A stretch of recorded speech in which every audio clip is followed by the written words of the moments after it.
ప్రతి ఊరిలోనూ ఒక గొప్ప వ్యక్తి ఉంటారు. కానీ ఇప్పుడు మనం చూడబోయే ఊరిలో ఒకరు కాదు, ఇద్దరు కాదు, అలాంటి వ్యక్తులు 7 ఉన్నారు. ఒకరు మన జాతీయ పతాకాన్ని రూపొందిస్తే, ఒకరు మరుగున పడ్డ అన్నమాచార్య కీర్తనలు తిరిగి తెలుగు వారికి పరిచయం చేశారు. ఒకరు వారి పాటలతో తెలుగు సినీ ప్రపంచాన్ని ఉర్రూతలోగిస్తే, ఇంకొకరు ఆ పాటలను రచించారు. ఒకరు శ్రీలంక జాతీయ గీతానికి సంగీతాన్ని అందిస్తే, ఇంకొకరు ఆంజనేయ స్వామి అంటే ఆయనే అనేలా ఆంజనేయ స్వామి పాత్రలను పోషించారు.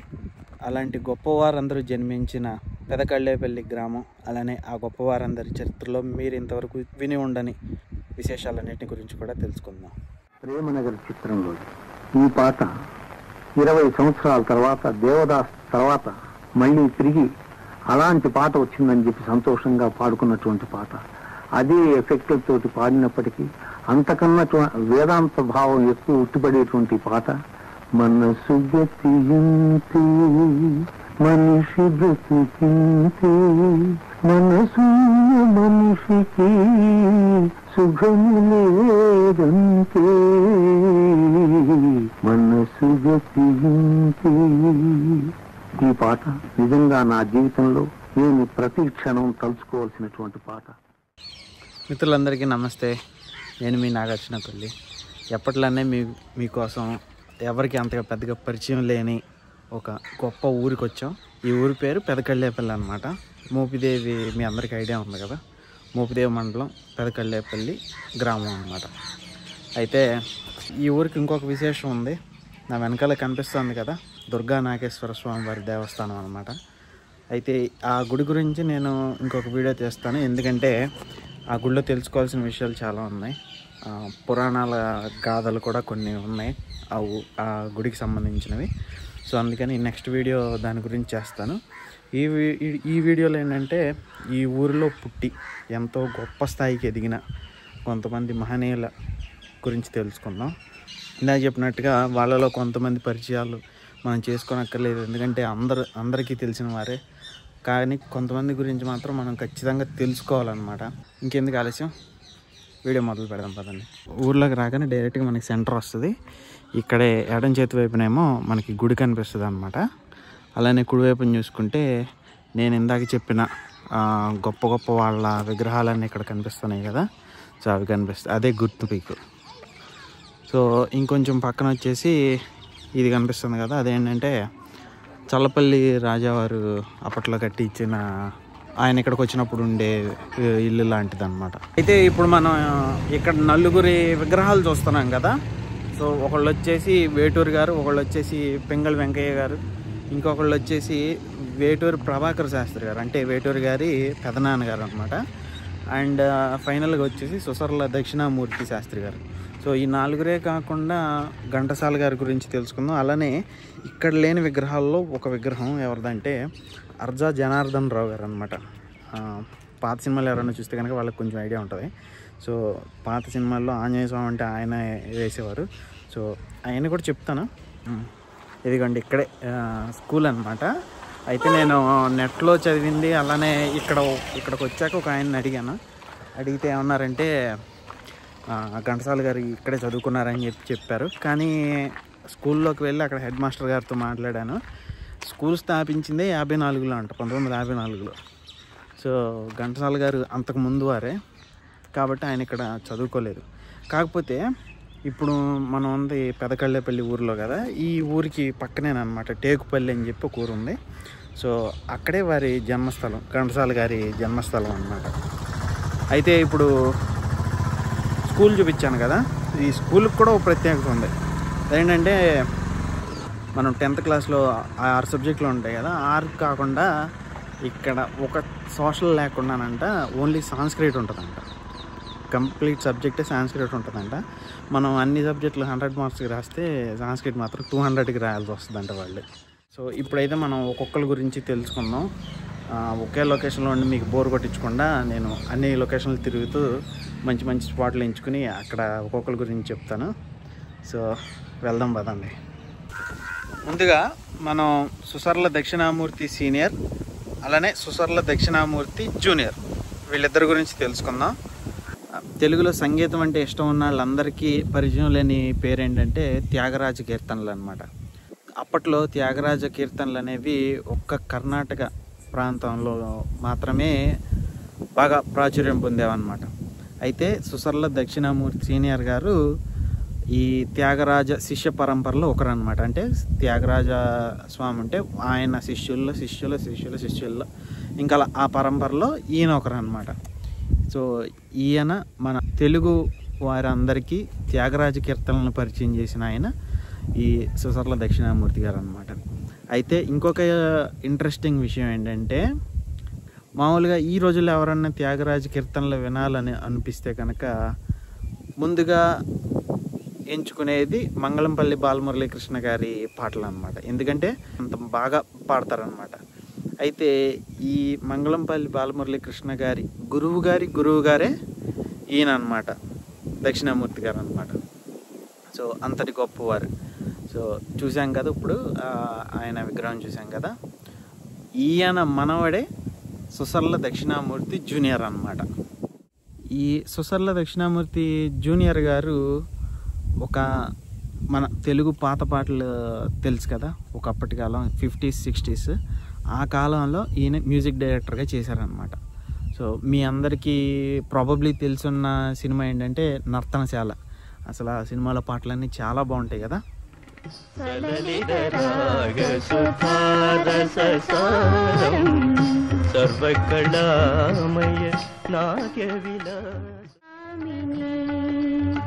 జయ శుభకారిణి విజయ రూపిణి. సో ఈ పాటలన్నిటిని కంపోజ్ చేసింది దక్షిణామూర్తి జూనియర్ గారు అనమాట. ఎక్కువసేపు పాట ఉంచితే మనకి కాపీరైట్ స్ట్రైక్ వస్తుంది అనమాట. సో అందుకని ఒక జస్ట్ 2-3 సెకండ్స్ అలా ప్లే చేసి వదిలేస్తున్నాను. అయితే ఈయన చేసిన ఇంకొక ఘనత ఏంటంటే, మన తెలుగు సింగర్ చేత శ్రీలంక జాతీయ గీతం ఉంటుంది కదా, దాన్ని కంపోజ్ చేయించి పాడించారంట. సో అంత గొప్ప మ్యూజిక్ డైరెక్టర్ అనమాట. అది కూడా ప్లే చేస్తాను చూడండి.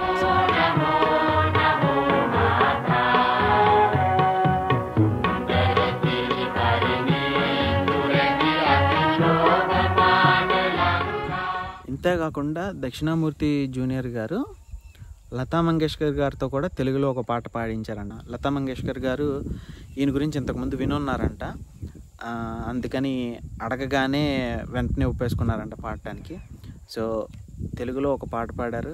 అలానే ఈయన ఒక ఇంగ్లీష్ మూవీకి కూడా ఇండియా బేస్డ్ చేసుకుని ఒక ఇంగ్లీష్ మూవీ తీశారన్నమాట ఇప్పుడు. సో ఆ ఇంగ్లీష్ మూవీకి కూడా బ్యాక్గ్రౌండ్ స్కోర్ అలానే రికార్డింగ్ అవన్నీ కూడా చేశారంట. సో ఇంగ్లీష్ మూవీకి కూడా చేశారంటే చూడండి ఎంత గొప్పవారో. ఇందాక అక్కడ ఒకరి విగ్రహం లేదని చెప్పాను కదా. సో ఆయన పేరు ఏంటంటే అర్జా జనార్దన్ రావు గారు అనమాట. పాత సినిమాలు ఎవరన్నా చూస్తూ ఉంటే కనుక ఈయన గురించి పెద్దగా చెప్పక్కర్లేదు. ఎందుకంటే సూపర్ హిట్ ఫిల్మ్స్ అనమాట. ఇప్పుడు లవకుశ ఎంత పెద్ద విజయం సాధించిన సినిమా అది. అలానే శ్రీరామాంజనేయ యుద్ధం. సో పాత సినిమాల్లో ఆంజనేయ స్వామి అంటే వెంటనే ఈయన గుర్తొస్తారు అనమాట. ఇంకేమీ చెప్పనక్కర్లేదు. ధర్మపరాయణులైన మీకు ఎక్కుతల పెట్టిన వారు ఎవరైనా సరే ఈ ఆంజనేయుడు క్షమించడు. ఆంజనేయ శ్రీరామ తారక నామ ధ్యాన సంపాదిత అఖండ భుజబల పరాక్రమ క్రమ విధ్వస్త రాక్షసానీక మస్తకుడైన ఈ వీరాంజనేయుడు పంచభూతముల సాక్షిగా, సూర్యచంద్రుల సాక్షిగా, సకల దిక్పాలుల సాక్షిగా నీకిదే అభయమిచ్చు. పర్సనల్గా నేను మా నాన్న ఈ రామాంజనేయ యుద్ధం సినిమా ఎన్నిసార్లు చూసామో మాకే తెలీదు, అంత ఇష్టం అనమాట మాకు. సో ఎప్పుడైనా ఆంజనేయ స్వామి అనగానే బుర్రలోకి ఆయన వస్తారు ముందు. సో అంత గొప్ప వ్యక్తి. ఎందుకంటే ఆయన నటించలేదు. ఆంజనేయ స్వామి అంటే ఇలానే ఉంటారేమో అన్నంత బాగా జీవించారనమాట ఆ పాత్రలో. సో ఈయన పుట్టింది ఈ పక్కనే అర్జావారిపాలెం అని చెప్పి ఒక ఊరు ఉందన్నమాట. సో ఆ గ్రామంలో పుట్టారు. ఇక్కడ నుంచి 1 or 2 kilometers ఉంటుంది అంతే. సో ఇప్పుడు ఇంకొక ప్రదేశానికి వెళ్దాం. ఇంకొకరి గురించి చెప్తాను. మనం ఇప్పుడు తెలుసుకోబోయే వ్యక్తి పేరు వేటూరి ప్రభాకర శాస్త్రి గారు అనమాట. సో వేటూరి అన్న పదం అంటే ఎక్కడో విన్నట్టు అనిపిస్తుంది కదా. సో వేటూరి సుందరరామమూర్తి గారు ఈయన పెదనాన్నగారు అనమాట, వేటూరి ప్రభాకర్ శాస్త్రి గారు అని ఆయన. ఈయన గురించి మనం ఎందుకు తెలుసుకోవాలంటే ముఖ్యంగా ఈయన చేసిన అధ్యయనాలు గురించి తెలుసుకోవటం ఎంతైనా ఇంపార్టెంట్ అనమాట. అధ్యయనాలు అంటే ఇప్పుడు మనం ఉంది కృష్ణా తీరం కాబట్టి, అంటే కృష్ణా జిల్లా ఈ నది పక్కల ఉన్నాం కాబట్టి ఈ కృష్ణా పరివాహక ప్రాంతంలో బౌద్ధ ఆనవాళ్ళు ఏమేమి ఉన్నాయో, అంటే మనం 2 బౌద్ధ స్తూపాలను చూసాం ఇప్పటివరకు, అది కూడా 2 కూడా కృష్ణా నది పరివాహక ప్రాంతంలోనే. ఒకటి వచ్చేసి బట్టిప్రోలు అనే గ్రామంలోది, మన ఛానల్లో 1,00,000 వ్యూస్ కొట్టింది మొట్టమొదటిసారి. అలానే ఘంటసాల కూడా చూసాం, సో అది కూడా బాగా పాపులర్ అయింది, ఒక 20K వ్యూస్ దాకా వచ్చి. నేను చెప్పేది ఏంటంటే అప్పట్లోనే ఈ కృష్ణా పరివాహక ప్రాంతంలో బుద్ధిజం ఆనవాళ్ళు ఏమున్నాయనే దాని మీద ఒక రీసెర్చ్ చేసి ప్రభుత్వానికి ఒక నివేదికనైతే సమర్పించారంట. సో మనలో తిరుపతి వెళ్ళని వాళ్ళు ఎవరున్నారు చెప్పండి? ముఖ్యంగా 2 తెలుగు రాష్ట్రాల్లో తిరుపతి వెళ్ళని వారు అంటూ లేరు. దాదాపుగా ప్రతి ఒక్కరు జీవితంలో ఒక్కసారైనా చూసే ఉంటారు. అయితే అంతటి గొప్ప తిరుపతిలో మనకి ఎప్పుడు వినిపిస్తూ ఉండేది ఏంటంటే అన్నమాచార్య కీర్తనలు అనమాట. ఒక 30-40 సంవత్సరాల క్రితం అన్నమాచార్య కీర్తనలు జనాలకి కానీ గవర్నమెంట్కి కానీ ఎవరికైనా కానీ కేవలం పదుల సంఖ్యలోనే తెలుసు అంట. అందులోనూ అంత పెద్దగా పాపులర్ కాదంట అన్నమాచార్య కీర్తనలు. త్యాగరాజ కీర్తనలు అంటే బాగా తెలుసు అంట, అలానే భద్రాచల రామదాస్ కీర్తనలు అవన్నీ బాగానే తెలుసు అండి. కానీ అన్నమాచార్య కీర్తనలు కేవలం పదుల్లోనే తెలుసు అంట. అయితే ప్రభాకర్ శాస్త్రి గారు ఒక సరస్వతి విద్యాపీఠం అనే లైబ్రరీలో క్యూరేటర్గా పనిచేసేవారంట. ఈ పనిచేసే టైంలో ఒక అన్నమాచార్య కీర్తనని ఈయన చదివారంట. అందులో ఏమనుందంటే, నేను రోజుకొక కీర్తనతో స్వామివారికి నివేదించాను అని చెప్పి రాసుకున్నారంట అన్నమయ్య గారు. సో ఈయనకి అప్పుడు అనుమానం వచ్చిందంట, రోజుకొక కీర్తన రాసే లెక్క అయితే కొన్ని వేలు అవ్వాలి కదా, కానీ ప్రజలకి ఏంటి కొన్ని పదులే తెలుసు అని అనుకున్నారంట. సో అనుకుని ఆ విషయం మీద రీసెర్చ్ చేయడం బాగా మొదలుపెట్టారంట. మనం అన్నమయ్య మూవీ చూసాం కదా, నాగార్జున నటించారు. అలానే ఆ మూవీలో మోహన్ బాబు ఒక పాత్ర ధరించారు. అదేంటంటే సాళువ నరసింహదేవరాయ, అంటే శ్రీకృష్ణదేవరాయల వంశంలో ఆయన కూడా ఒకలా అనమాట. సో ఈయన చంద్రగిరి కోటలో నుంచి ఆ సంస్థానాన్ని పరిపాలించేవారు. అప్పట్లో ఆయన ఏం చేశారంటే అన్నమయ్య కీర్తనలు తరతరాలు నిలిచిపోవాలన్న ఉద్దేశంతో రాగి రేకుల మీద వాటిని చెక్కించారనమాట. అయితే కాలక్రమేణా అవన్నీ మరుగున పడిపోయి కొంతమంది అయితే ఈ రాగి రేకులు ఎందుకు ఉపయోగపడవు అన్న అజ్ఞానంతో బిందెలు గాను పాత్రలు గాను చేసేసి వాడేశారంట. సో మిగిలిన ఊర్లన్నీ కూడా తిరిగి ఎన్ని దొరికితే అన్నీ అలా సేకరించుకుంటూ మళ్ళీ అందులో ఉండే లిపి కొంచెం తేడాగా ఉంటుంది. ఒక 500 ఏళ్ల క్రితం అంటే మరి లిపిలో తేడా వస్తుంది కదా. సో ఆ లిపిలో ఉన్నదాన్ని ప్రస్తుత లిపిలోకి అనువాదం చేసి, సో అలా కొన్ని వేల అన్నమాచార్య కీర్తనల్ని ఈయన వెలుగులోకి తీసుకురావడం జరిగింది. సో ఎంతటి గొప్పవారో చూడండి. ఇవే కాదు, ఈయన శ్రీనాథుని జీవితం మీద కూడా రీసెర్చ్ చేసి ఒక పుస్తకం అయితే విడుదల చేశారంట. ఆ పుస్తకాన్ని చదివి ఒక ఐడియా తెచ్చుకున్న తర్వాతే ఎన్టీఆర్ గారు శ్రీనాథ కవి సార్వభౌమ అనే మూవీలో యాక్ట్ చేయడం అయితే జరిగిందంట. సో అంత విలువ ఇచ్చారు ఆయన రీసెర్చ్కి. అద్భుతం, అక్షరాల అమృతం. ఏలకుల సౌరభం, మిరియంపు పెరిమ, పచ్చ కర్పూరపు నైజం. పోతనా, అదృష్టం అంటే నీదేనయ్యా. నీ బాలకృష్ణుడి కథల నిండా పాలు మేగడ వెన్న జున్ను మిందులే కదా. ఈయన తమ్ముడు గారి కొడుకే మన వేటూరు సుందరరామూర్తి గారు. వేటూరు గారి గురించి పెద్దగా నేను చెప్పేది ఏం లేదు కానివ్వండి, ఆయన ఒక గొప్పతనం అందరికీ తెలిసిందే. ఇంకొక లొకేషన్కి వచ్చాం. సో వేటూరు గారు పుట్టింది ఈ ఊర్లో అయినా కానీ పెరిగింది కానీ విద్యాభ్యాసం కానీ అన్నీ కూడా వేరే వేరే ఊర్లలో అనమాట. మొదట్లో ఆయన ఆంధ్రప్రభ, ఆంధ్రపత్రిక ఇలాంటి న్యూస్ పేపర్ల కోసం ఆర్టికల్స్ రాసేవారంట. అలానే నెహ్రూ గారిని ఇంటర్వ్యూ చేసిన మొట్టమొదటి తెలుగు వ్యక్తి కూడా ఈయనేనంట. అలా పత్రికల్లో పనిచేస్తూ వచ్చిన ఆయన ఎన్టీఆర్ గారి సూచన మేరకు ఫిల్మ్ ఇండస్ట్రీలోకి రావటం జరిగిందనమాట. అప్పట్లో బోల్డంతమంది మ్యూజిక్ డైరెక్టర్లు ఈయన్ని ప్రిఫర్ చేసేవాళ్ళు అంట. ఎందుకంటే రిక్వెస్ట్ చేసిన ఒక రోజులోనే పాటలన్నీ కూడా ఇచ్చేసేవాళ్ళు అంట రాసేసి.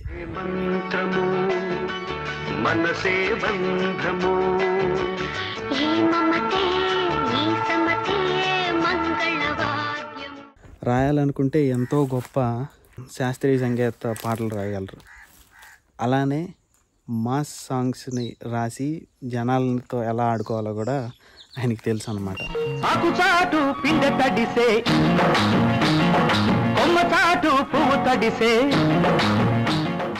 ప్లేస్ కోసం వెతుకుతూ ఉంటే మంచి చేపల చెరువులు కనిపించాయి. కాకపోతే అన్నీ ఎండిపోయాయి.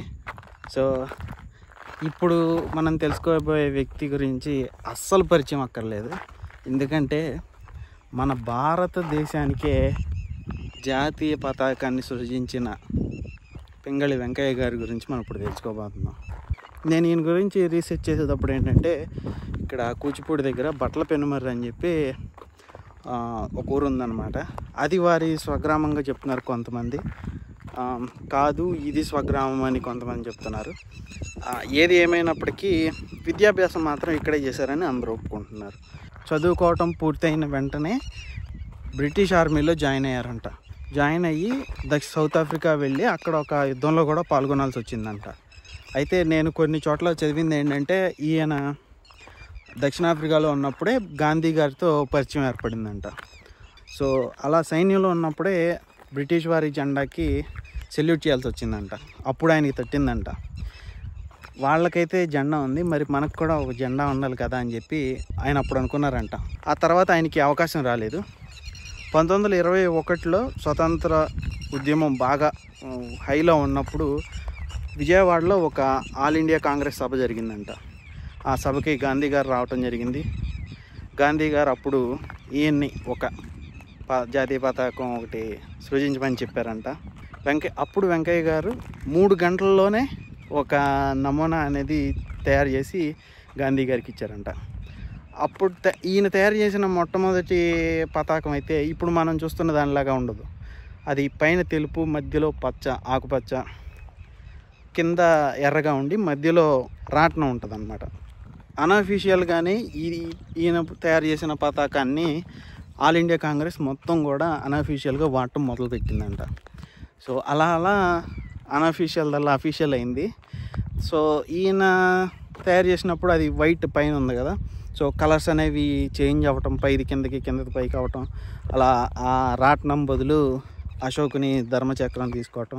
సో అలా ఎడిషన్స్, సబ్ట్రాక్షన్స్ అయితే జరిగాయి అన్నమాట. చాలామందికి పింగళి వెంకయ్య గారు అంటే కేవలం జాతీయ పతాక రూపకర్తగానే తెలుసు. కానీ ఈయనకి 14 భాషలు వచ్చన్న విషయం ఎవరికైనా తెలుసా? ఈయన చదువుకున్నది అయితే జియాలజీలోనంట, అంటే భూగర్భ శాస్త్రం. దానిలోనే ప్రొఫెసర్గా కూడా పనిచేశారంట. భూగర్భ శాస్త్రంలోనే మనకి డైమండ్స్ గురించి, వాటి గురించి స్టడీ కూడా దాని కిందకే వస్తుంది అనమాట. సో ఈయన ఆ ఇంట్రెస్ట్తో డైమండ్స్ మీద కూడా చాలా స్టడీ చేశారంట. అలానే పత్తి విత్తనాల గురించి కూడా చాలా పరిశోధనలు చేసి బర్మా పత్తి అనే దాని మీద చాలా పరిశోధనలు అయితే చేశారంట. సో చెప్పాను కదా, ఈయనకి 14 భాషలు వచ్చని చెప్పి. జపనీస్ అనర్గళంగా మాట్లాడతారంట. స్వచ్ఛమైన జపనీస్లో బాపట్లలో ఒకప్పుడు ఈయన ఒక ప్రసంగం కూడా ఇచ్చారంట. కానీ ఎంతమందికి అర్థమవుతుందో నాకు తెలియదు, కానీ జపనీస్లో అయితే చాలా బాగా మాట్లాడేవారంట. అయితే ఈయన గురించి తెలుసుకోవాల్సిన ఒక ముఖ్యమైన విషయం ఏంటంటే, నేను ఇది ఆన్లైన్లో ఒక చోట తెలుసుకున్నాను, మరి ఇది ఎంతవరకు కరెక్ట్ అనేది అంతగా ఐడియా లేదు. సో ఈయన చనిపోబోయే ముందు, నేను చనిపోయిన తర్వాత నా దేహం మీద జాతీయ పతాకం కప్పండి, అలానే శ్మశానం దగ్గరికి వెళ్ళాక దాన్ని దగ్గరలో ఉన్న రావి చెట్టుకి కట్టండి అని చెప్పి కోరుకున్నారంట. సో దేశం మీద, జాతీయ పతాకం మీద ఆయనకున్న ప్రేమ, గౌరవం అలాంటివి అన్నమాట. నడుచుకుంటూ ఇక్కడ కృష్ణానది దాకా వచ్చేసాం. చూడండి అసలు వెదర్ ఎలా ఉందో. ఫైనల్గా మనం తెలుసుకోవాల్సింది ఒక్కరి గురించి. ఇంకా ఆయన గురించి మాటల్లో చెప్పాలంటే కొనసాగుతూనే ఉంటుంది. ఒక 2-3 గంటల వీడియో అయిపోతుంది. ఆయన ఎవరంటే మన లెజెండరీ సింగర్ ఘంటసాల వెంకటేశ్వరరావు గారు అనమాట. నేను ఇంతకుముందు ఘంటసాల అనే ఊరి గురించి ఒక వీడియో తీసాను అనమాట. సో అందులో ఏంటంటే ఘంటసాల గారి వంశం ఎలా పుట్టింది, ఎక్కడ పుట్టింది, సో ఆ వంశం ఎలా విడిపోవాల్సి వచ్చింది, సో ఇలాంటి వాటి గురించి కొంచెం క్లుప్తంగా చెప్పాను. సో ఆ వీడియో ఎవరైనా చూడాలనుకుంటే కనుక డిస్క్రిప్షన్లో ఇస్తాను, చూడండి. సో ఘంటసాల గారిది టేకుపల్లి అనే గ్రామం పక్కనే, కానీ వారు కొంతకాలం పాటు ఇక్కడ చదువుకున్నారు అనేది నేను తెలుసుకున్నా. ఇంకా తర్వాత ఘంటసాల గారు విజయనగరం వెళ్ళటం, ఆ తర్వాత అక్కడ చదువుకోవటం, ఇక అవన్నీ అందరికీ తెలిసినవే. ఎవరికైనా ఘంటసాల గారు స్వాతంత్రోద్యమంలో పాల్గొన్నట్టు తెలుసా? ఘంటసాల గారు అంట 1940లో క్విట్ ఇండియా ఉద్యమంలో పాల్గొని 18 నెలలు జైలు జీవితం గడపాల్సి వచ్చిందంట. ఆయన సినిమాల్లోకి రావడానికి కారణం ఏంటంటే, ఇప్పుడు మనం కృష్ణానదికి ఇటువైపున ఉన్నాం కదా, కృష్ణా జిల్లాలో ఉన్నాం అనమాట. సో అటువైపున ఏంటంటే గుంటూరు జిల్లాలో పెదపులివేరు అని చెప్పి ఒక ఊరు ఉంది. అది ఘంటసాల గారి అత్తవారి ఊరు అంట. సో ఆ ఊరిలోనే సముద్రాల సీనియర్ మన తెలుగు లెజెండరీ రైటర్ కదా, సో ఆయన ఉన్నారంట. ఆయన ఇచ్చిన సలహా మేరకు మన తెలుగు ఫిల్మ్ ఇండస్ట్రీలో చేస్తే బాగుంటుందని చెప్పి తెలిసి తర్వాత ఫిల్మ్ ఇండస్ట్రీలోకి రావడం జరిగింది. ఇంకా తర్వాత అదంతా హిస్టరీనే. నేను పర్సనల్గా మ్యూజిక్ అంటే చాలా ఇష్టం. నేను తెలుగు కాదు, ఇంగ్లీష్ కాదు, అన్ని భాషలో వింటాను. నాకు అసలు ఆ భాష అర్థం కాకపోయినా కూడా వింటాను. జపనీస్లో వింటాను, అలానే అరబిక్లో వింటాను. సో నాకు అన్ని రకాల పాటలు అంటే ఇష్టం. కానీ ఘంటసాల గారి విషయానికి వస్తే అన్ని జానరల్ కన్నా కొంచెం ఎక్కువ ఆయన అంటే ఇష్టం అన్నమాట. సో ఈ ఊరికి రావటం ఎలాగంటే, దగ్గరలో ఉన్న ఊరు ఏంటంటే మోపిదేవి అనమాట. అది కాదనుకుంటే చల్లపల్లి. సో మోస్ట్లీ మోపిదేవి కోసం ఈ ప్రాంతానికి వస్తారు కాబట్టి మోపిదేవిలో పొద్దునపూట ఉండేసి ఆ టెంపుల్ అవన్నీ చూసేసుకుని మధ్యాహ్నం నుంచి ఇక్కడికి వస్తే బెటర్ అనమాట. నేను మోపిదేవి గురించి కూడా ఒక వీడియో చేశాను, అది కూడా డిస్క్రిప్షన్లో ఇస్తాను, చూడండి. సో గూగుల్ మ్యాప్స్ యూస్ చేస్తే ఈజీగా వచ్చేయచ్చు. నేను గూగుల్ మ్యాప్స్ లింక్ కూడా కింద డిస్క్రిప్షన్లో ఇస్తాను. సో దాన్ని క్లిక్ చేసి, సో మ్యాప్స్ ఓపెన్ అయ్యాక ఆ ప్లేస్ని సేవ్ చేసి పెట్టుకోండి. కింద సేవ్ అనే చిన్న ఆప్షన్ కనిపిస్తుంది. సో అది సేవ్ చేసి పెట్టుకోండి, మీకు వచ్చినప్పుడు యూజ్ అవుతుంది కదా. సో నేను నెక్స్ట్ మంత్ అంటే ఇంకా నేను రివీల్ చేయట్లేదు, నెక్స్ట్ మంత్ నేను ఒక మంచి ప్లేస్కి అయితే వెళ్ళబోతున్నాను. ఒక 4 days ట్రిప్ అనమాట. అది నేను ముందలే రివీల్ చేయాలి తెలుసుకోలేదు, ఎందుకంటే చెప్తే కొన్నిసార్లు జరగవు. సో సబ్స్క్రైబ్ చేసుకోండి. ఆ సిరీస్ అయితే కనుక అద్భుతంగా ఉండబోతుంది. అలానే ఇప్పుడు వచ్చిన ఊరిలోనే దుర్గా నాగేశ్వర స్వామి వారి దేవస్థానం ఉంది కదా, సో అది కూడా చూపించాలనుకుంటున్నాను. సో ఆ వీడియో మిస్ అవ్వకుండా ఉండాలంటే కనుక సబ్స్క్రైబ్ చేసుకోండి. సో ఇదండి ఇవాళ వీడియో. ఇవాళ మహానుభావులైన చాలామంది వ్యక్తుల గురించి తెలుసుకున్నాం. మీ అందరికీ నచ్చిందని నేను అనుకుంటున్నాను. ఒకవేళ మీ అందరికీ నచ్చితే కనుక లైక్ చేయండి, షేర్ చేయండి, అలానే సబ్స్క్రైబ్ చేసుకోండి. సో ఒకవేళ మీకు ఈ వీడియోలో ఏదన్నా నచ్చకపోతే కనుక ఏం నచ్చలేదనేది కొద్దిగా కామెంట్ చేయండి. సో సరిదిద్దుకోవడానికి ట్రై చేస్తాను. నెక్స్ట్ వీడియోలో కలుద్దాం. అంతవరకు సెలవు, బాయ్.